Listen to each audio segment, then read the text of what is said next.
What's up, guys? Welcome to the channel. This is Luminary Grand here, and today we're going to be doing a manga review of Jujutsu Kaisen Chapter 198. At the start of the manga chapter, we first come into Baby Panda. We first run into Panda.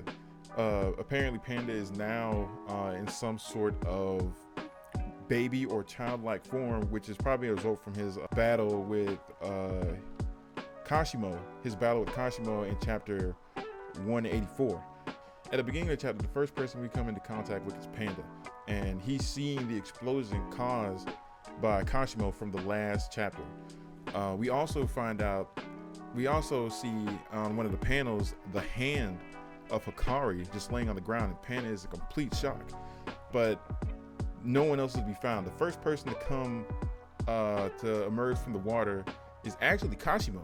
Kashimo states that he's used up all of his cursed energy, so he has no more cursed energy as a result of that last battle, that last explosion that was caused in the battle with him and Hikari.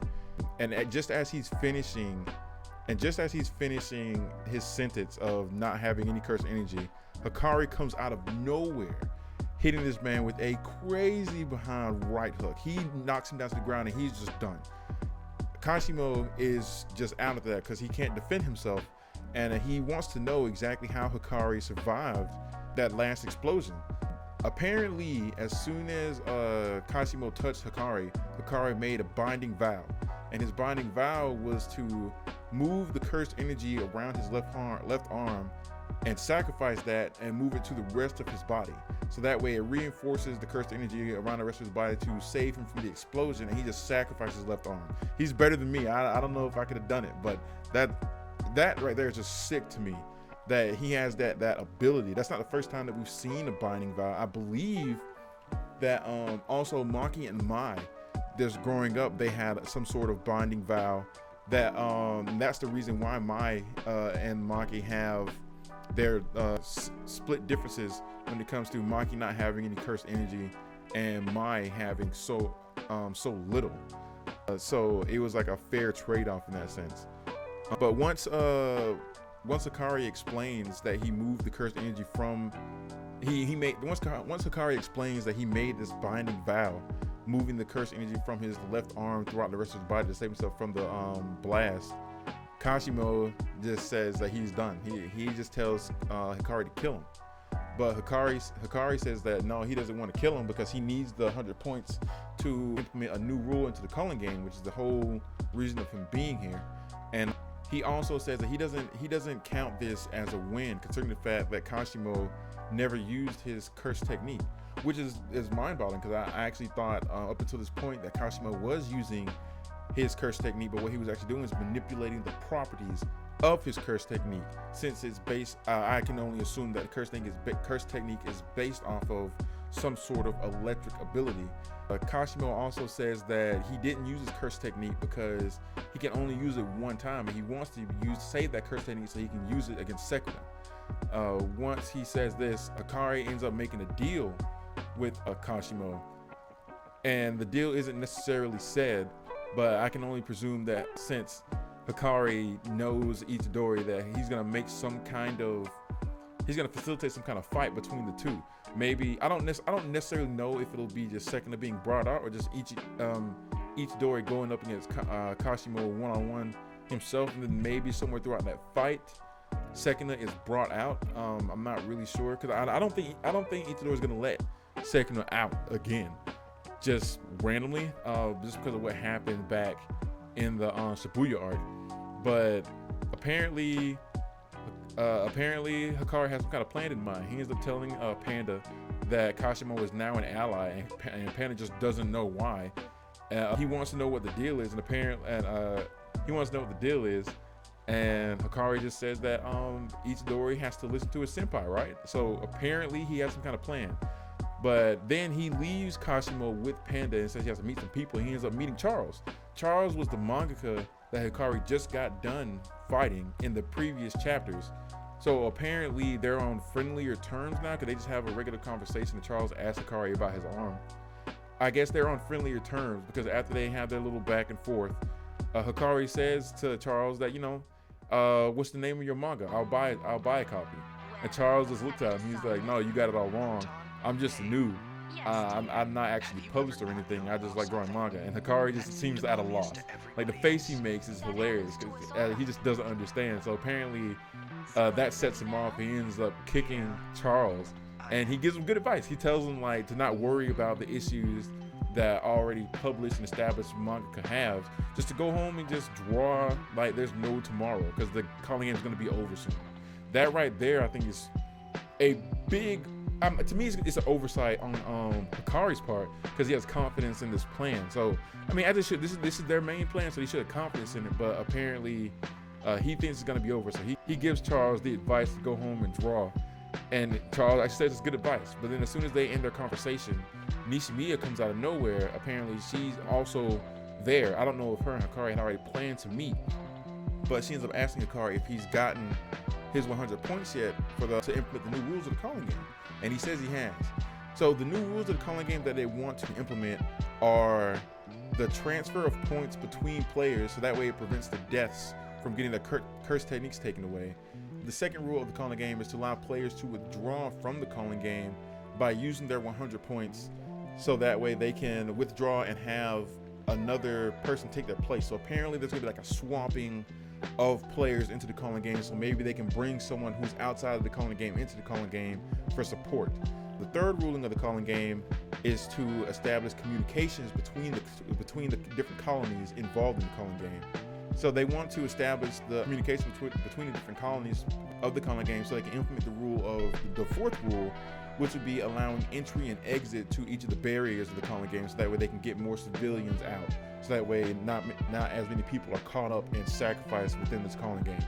But Nishimiya says something interesting. She wants to withhold the third rule of the calling game, and I guess she wants to do this so that way they have a plan of some sort, because she states that Maki can move in between the barriers in the calling game, and apparently they want to have some kind of, apparently there's a sorcerer, the brother of Mia, who apparently has some kind of curse technique that can help them. I don't exactly know what his curse technique is, but apparently he has a curse technique that can help them establish communication or like further establish communication between barriers. But right now it seems like the more important thing is to move between the barriers.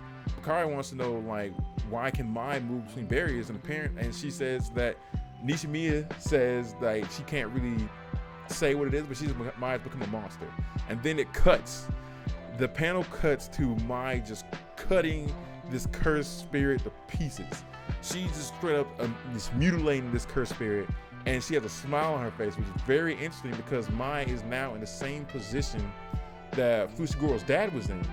Mai is now of the same level as Fushiguro's dad, and I wonder, along with that amount of power, has some corruption come along with her.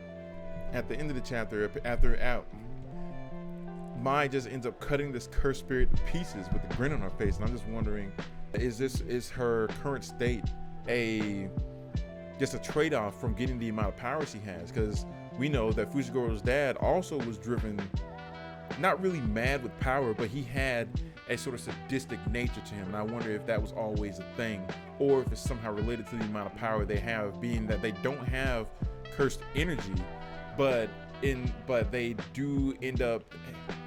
don't have cursed energy, but they end up becoming so powerful via binding vows and being able to use cursed weapons. So once Mai comes out of wherever she is, she blasts out of wherever she is, and the first person comes in contact with is actually Noritoshi. And Noritoshi looks completely different. He has a complete hairstyle change. He's cut his hair, so now it's just short. It's short and a little spiked, but they both comment on how each other looks. Noritoshi just says that Maki has changed. She's gotten stronger, but she looks different. And Maki says that he's one to talk. I like that friendly banter, because they end up actually having a short-lived conversation, and apparently they have a plan. But right as they're continuing the conversation, there's an explosion, and apparently there's the appearance of a new player, a worm-like cursed spirit that can speak English, and it speaks fluently as a human. So I don't know exactly what is going on here, and I was wondering if this is the player that Hikari was referencing to being super strong in the calling game. as of right now, there's no saying who this is. But I'm very curious to see how the confrontation between how this conflict between this new cursed spirit Mai and Noritoshi turns out. As of right now, I don't really have any predictions for the next chapter.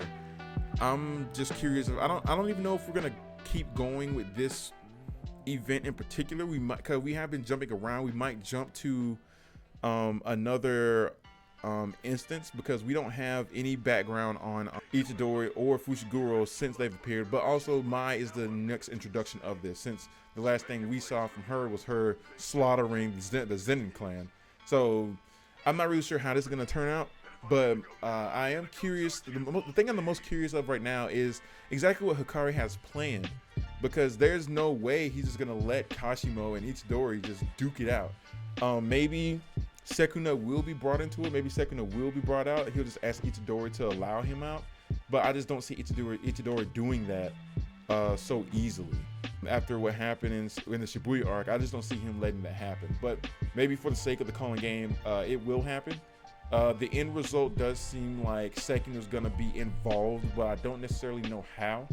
And maybe when he is involved, maybe there's gonna be like a separation between him and Itadori. I doubt it, but maybe in that situation, Kashimo will be able to fight the true Sekuna and not Itadori, and not Sekuna in Itadori's body.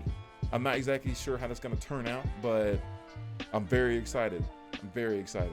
That's about all I have right now. I have some more chapters coming out, chapter reviews coming out sooner than later. Definitely gonna prepare for next week, and I want to thank you guys for stopping by the channel. Thank you guys for watching this video. I want to start getting more of these out to get my opinions out about these chapters, because I've been wanting people to talk to about it. And I figured, hey, I guess I'll just talk to you guys. Since it seems like everyone, anime is, manga is getting really hot right now. It seems like a lot of people have things to say.